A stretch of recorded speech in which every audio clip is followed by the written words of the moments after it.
Well, it's weekly rep time, and here we are, both dressed in black. You know, they say black's slimming, Chris? Well, apparently, Sam. Yep, you're feeling slimmer. Athlete. Yeah. That's what I feel. Oh, that's so, looking pretty sharp. I wore a collar though because I knew it was an important day. I dressed up in the tee. Anyway, but what a week it's been. I'm only going to talk about one horse, but I love talking about this horse at the moment. Formal Display. He was massive to win at Randwick again last Saturday. He was. Fourth win in 5 starts. Bit of a shame he drew the car park at Scone, otherwise he probably would have had a perfect preparation, finishing third. Yep. And I did believe Rob Archibald said last week, most improved horse in Australia. Now, I don't know what he's basing that on, but... I'm sure that's scientific data there, but look, hard to argue with, isn't it? I mean, he has improved every run this preparation enormously, really. He's been outstanding, this horse, and it's his second Aussie racing preparation. Obviously won on debut in his first prep, had some nice runs, and then just taken it to another level, this preparation, and he has been outstanding. As you say, very unlucky not to have won 5 from 5 with that Scone Cup, where he finished third after travelling 3 wide or so the entire journey from gate 15, I think. Which was a massive run in itself. So, couldn't be prouder of the horse. He's done a fantastic job. Owners are having an absolute time of their life, which is fantastic. And now he's second favourite for the big dance on Melbourne Cup Day at Randwick over the mile. As we've proven the last couple of runs, he gets the mile very strongly and very well. Second favourite, so pretty exciting spring campaign ahead of him. Yeah, I think Annabelle even dangled the Group 1 Epsom as a lead-in race, so with a lightweight. So, exciting prep in store after a short break. So congratulations to all the Formal Display owners. This week, we're at Rose Hill. Tomorrow, we've got 2 runners at Rose Hill. Firm Agreement. We scratched him last week. He's in the benchmark 78 over 2,000 metres. Extra distance should suit him down to the ground. And he's got a wider barrier, but I think it'd be nice to see that turn of foot that we saw so many times in his 3-year-old year. It'd be nice to see that come back. Be nice to see that form come back too, Sam. Certainly would. He obviously he had an exceptional 3-year-old preparation or 3-year-old season. Group 1 horse there, and just struggled a bit stepping up into open grade as he turned 4, which some horses do as they're still maturing. They've got to take on all the older horses. It's not always straightforward, but second up here, 1,600 metres up to the 2,000 metres. As you say, that extra journey is certainly going to suit him.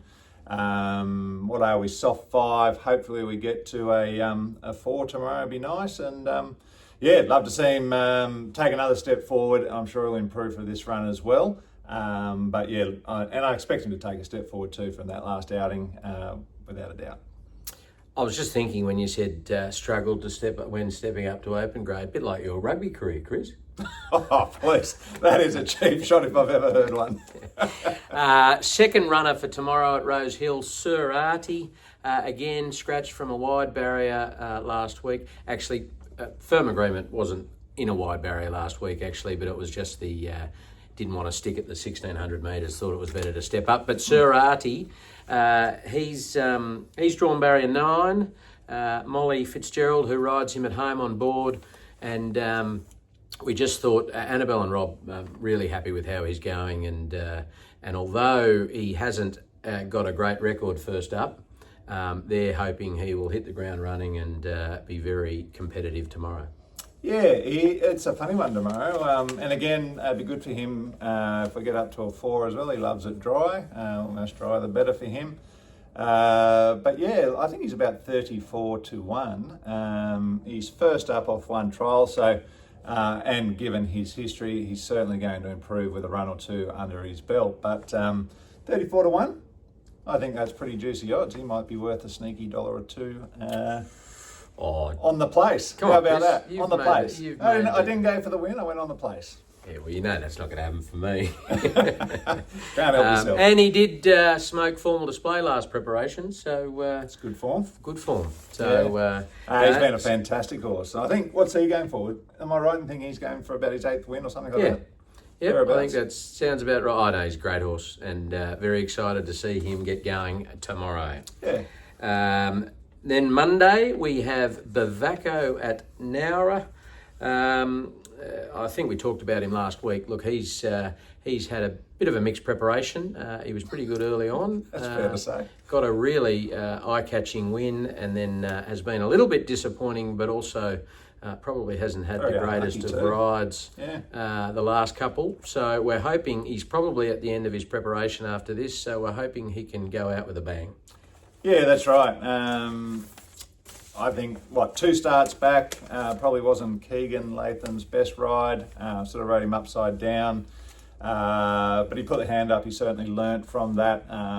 He's a really good jockey, Keegan. I like him. Oh, the best provincial jockey, I'd Very, say. very good. And now that he's got that experience under the belt on Bavaco as well, I think he's a good engagement here. Small field and probably a little bit wetter than I'd like at the moment, so hopefully that keeps drying out. I can see him being nice and relaxed in the run and hopefully finishing off hard. I think he's every chance, but there are a couple of good ones in there as well, so probably a good each way chance maybe. Yeah, so that's the runners. Only 3 for the week. It's a bit of a quiet time at this time of year, a lot in the paddock, but really excited to see all 3 of them step out, and good luck to all of their owners. So moving on to red hot tip time, and after a pretty ordinary week or two, Chris, you got a couple. But I feel a butt coming or some sort of a sledge. Well, yeah, the first one was okay. Ice cool, $2.50, great run. Good win, wasn't it? And $2.50 is almost at the top end of the odds you ever win, so well done. Please. You did let us down with your second collect. General Salute, you went each way on him, and he came second. Yep, that's another collect. For $1.65. Better than a kick in the pants, Sam, and you are forgetting my 3rd win as well. My 3rd tip was the Hurricanes to dust the Brumbies, and didn't they dust them? Yeah, what'd that pay? About $1.08? It was a sure thing, wasn't it, against your Brumbies, who were quite Disappointing. pathetic. Yep, they deserved it. Anyway, well done on that as well, Thank I you. suppose. 3 collects. And I had, so your 3 collects were probably as good as my only collect, which was at Morfettville. I've had a bit of success over the last couple of weeks, last month at Morfettville. You love the interstaters. Lingani paying $5. So Nice. Anyway, cast 1,000, I believe we've got today. We've spread the net wide, but a massive day of racing at Eagle Farm tomorrow, including, and probably their biggest race of the year, the Stradbroke, the Group 1 Stradbroke. And we do have a celebrity tipster who I was talking to earlier in the week, and he said, I like this one. So Tim from Condobolin, which is in western New South Wales, if people don't know, fair way from Sydney. Pretty dry out there at the moment. Tim is on Eagle Farm Race 8, which is the Stradbroke. He's on number 18 Regal Award, paying $7.50. Regal Award, I don't know if it's the only 3-year-old in the race, but a 3-year-old Ole Kirk filly. So and They're flying?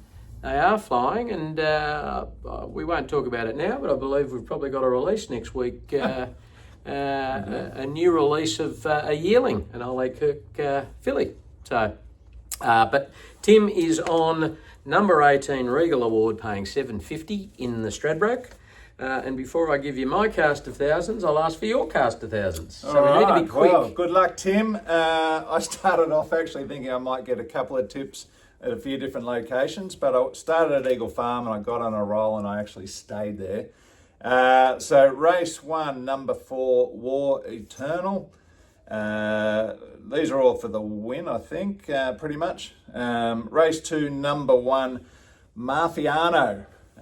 Home Affairs Flying. 2-year-old. And talking of flying, are the Home Affairs. So back at Home Affairs and you pretty much win. Race 3, number 7, Bella Montagna.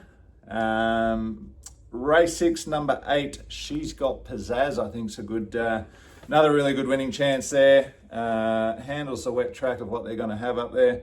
Race 7, number 4, I've actually gone, I've gone the favourite for the win, Tron Bolt.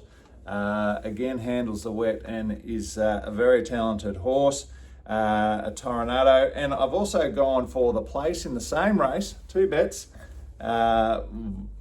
Voiny Cheese, if that's how you pronounce it. We know a couple of owners in there, so best of luck, guys. Hope you get a great result in the Group 1 JJ Atkins. Then I have in the Stratty, I've got Headley Grange, so that's race 8, number 7 for the win. Sorry, Tim, going against you this time. And race 9, number 1, I ummed and ahed, I couldn't go past Half Yours. So there are plenty of options for you. Hopefully, Sam, you've seen some sense and you're with me on a number of them. Most of them, actually. Is that right? Well, there's a lot of crossover. What do they say on Sky Racing? They say great minds when they all agree with the same thing. So there's a few I'm against you with as well. But I'll whip through scary, them. Actually. The next one, the first 5 is Eagle Farm. I'm on race 3, the Brisbane Cup. I'm on number 1, Al Cants, paying $5.50. So against Chris. Yep. Race 6, the Dane Ripper. I'm on number 8, She's Got Pizzazz, which is $6.50, and that's Chris's tip as well. Funnily enough, however you say that horse, Voichinese, or I wrote that down, and then I just couldn't go past. And tomorrow's hard at Eagle Farm because currently it's a heavy 8 or 9. Yeah. It hasn't been on that yet. But... And they're expecting more.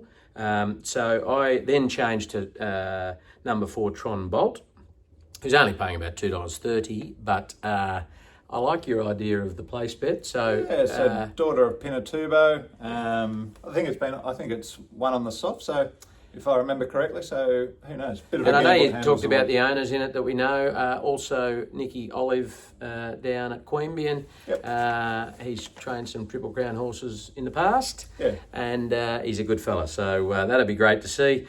Race 8, the Stradbroke. Great minds don't think alike here. I'm on number 8, Transatlantic. And again, I was just trying to find a bit of value with some heavy track form. He's paying at $13.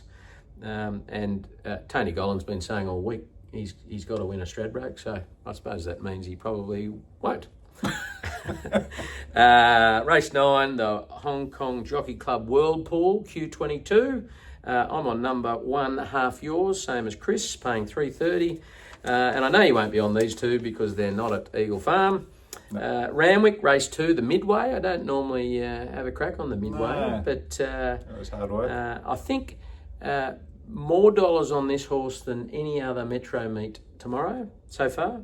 And then yours? Number 1, Smashing Time, only paying $2.30, but worth a look. Geez, for a bloke who always gives me stick about going shorties, how many shorties have you got this week? Not as short as yours. Plenty. And finally, I've gone back to Belmont, WA, the Metro meet. And I'm on the last, which I normally go Willie Pike on the last. I'm going to go against Willie Pike. I'm in race 8, number 9, Correct Choice, paying $5.50. Can I just throw in one extra red hot tip? I haven't even looked at the race or the form. Don't even know if he's got a ride in the race. But now that you've done that, I'm going Willie Pike in the last over there. Yeah, he's got the favourite. Oh, there you go. So, not a surprise. It all lines up. Not a surprise. So I've just gone against him and against the favourite. But anyway, so you're going to need to replay this about 28 times to get all those written down. Good luck, Nerida. And that's it. So good luck to everyone for the weekend, for runners, for tips, for everything. And we will see you next week. Have an awesome weekend.